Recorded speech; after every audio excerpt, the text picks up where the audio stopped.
Long ago, when these ancient Grecian temples were new, hemp was already old in the service of mankind. For thousands of years even then, this plant had been grown for cordage and coarse cloth in China and elsewhere in the East. For centuries prior to about 1850, all the ships that sailed the western seas were rigged with hempen rope and sails. For the sailor, no less than the hangman, hemp was indispensable.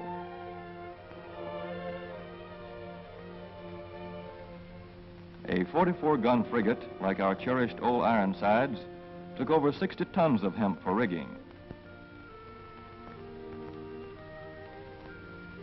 Including an anchor cable 25 inches in circumference.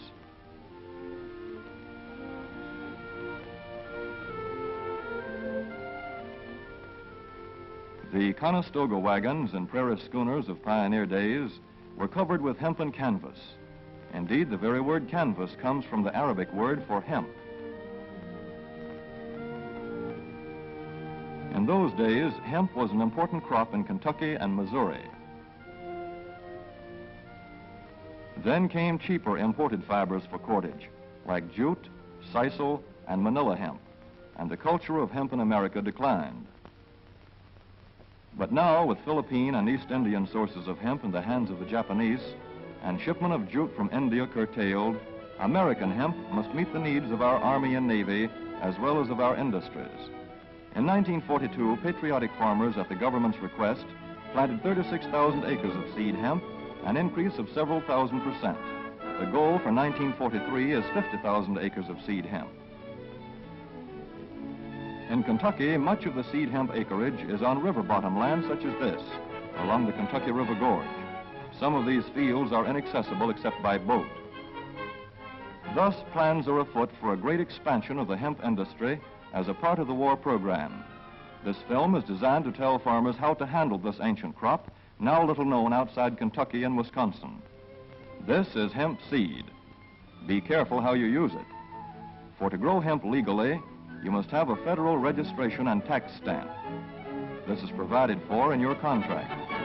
Ask your AAA committeeman or your county agent about it. Don't forget, hemp demands a rich, well-drained soil such as is found here in the bluegrass region of Kentucky or in central Wisconsin.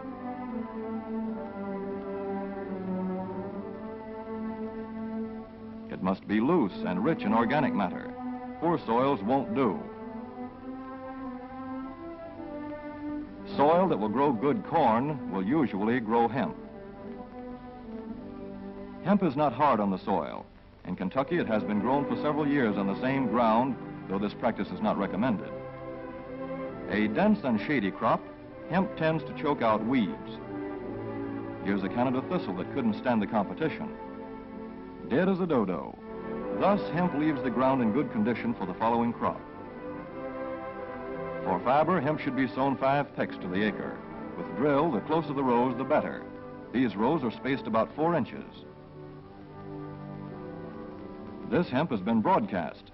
Either way, it should be sown thick enough to grow a slender stalk.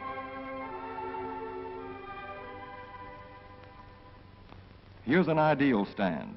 The right height to be harvested easily, thick enough to grow slender stalks that are easy to cut and process.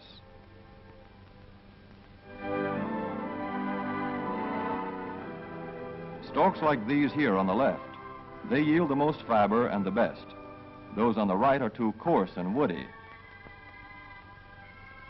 For seed, hemp is planted in hills like corn, sometimes by hand. Hemp is a dioecious plant. The female flower is inconspicuous, but the male flower is easily spotted. In seed production, after the pollen has been shed, these male plants are cut out. These are the seeds on a female plant. Hemp for fiber is ready to harvest when the pollen is shedding and the leaves are falling. In Kentucky, hemp harvest comes in August. Here, the old standby has been the self-rake reaper, which has been used for a generation or more. Hemp grows so luxuriantly in Kentucky that harvesting is sometimes difficult, which may account for the popularity of the self-rake with its lateral stroke.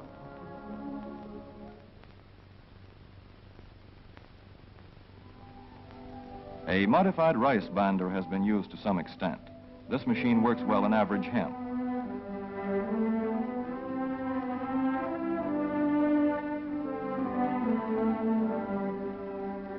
Recently, the improved hemp harvester, used for many years in Wisconsin, has been introduced in Kentucky. This machine spreads the hemp in a continuous swath. It is a far cry from this fast and efficient modern harvester to the Armstrong model of yore. But here's one kind of harvester, at least, that doesn't stall in the heaviest hemp. In Kentucky, hand cutting is practiced in opening fields for the machines.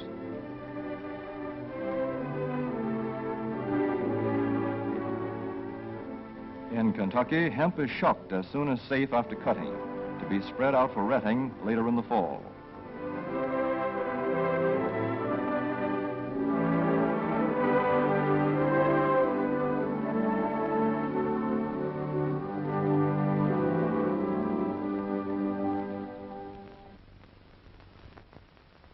In Wisconsin, hemp is harvested in September.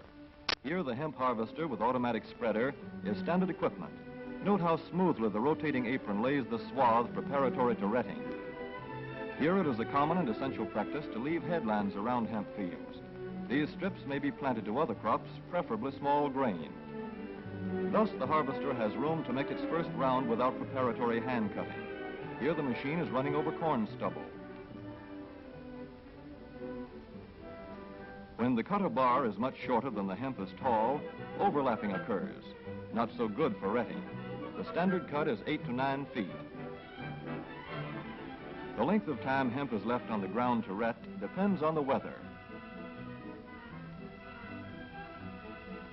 The swaths must be turned to get a uniform ret.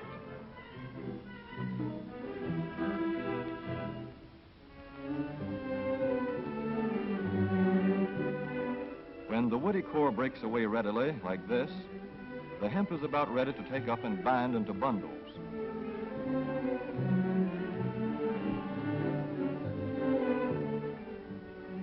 Well-retted hemp is light to dark gray. The fiber tends to pull away from the stalk. The presence of stalks in the bowstring stage indicates that retting is well underway.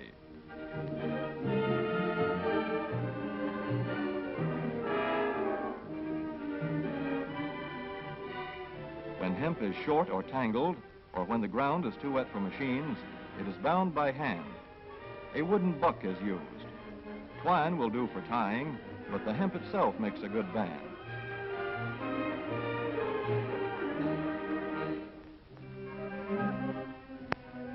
When conditions are favorable, the pickup binder is commonly used. The swath should lie smooth and even with stalks parallel. The picker won't work well in tangled hemp.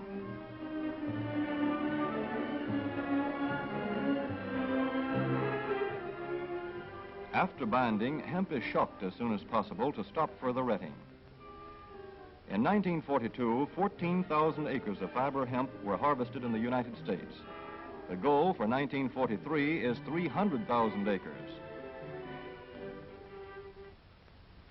Thus, hemp, Cannabis sativa, the old standby cordage fiber, is staging a strong comeback. This is Kentucky hemp going into the dryer of a mill at Versailles.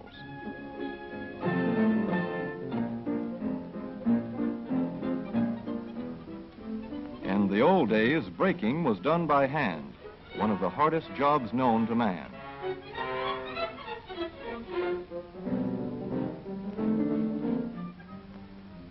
Now the power breaker makes quick work of it.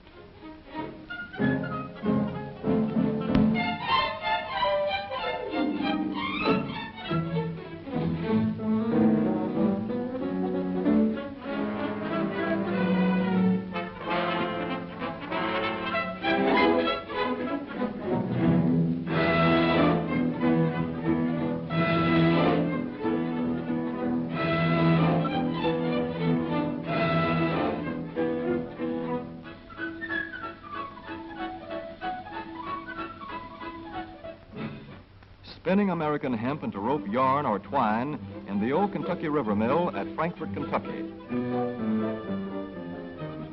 Another pioneer plant that has been making cordage for more than a century.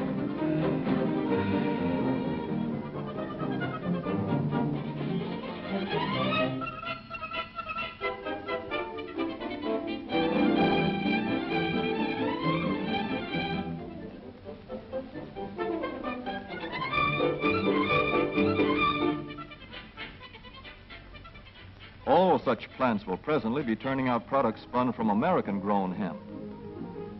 Twine of various kinds for tying, winding armatures, and upholsterers' work. Rope for marine rigging.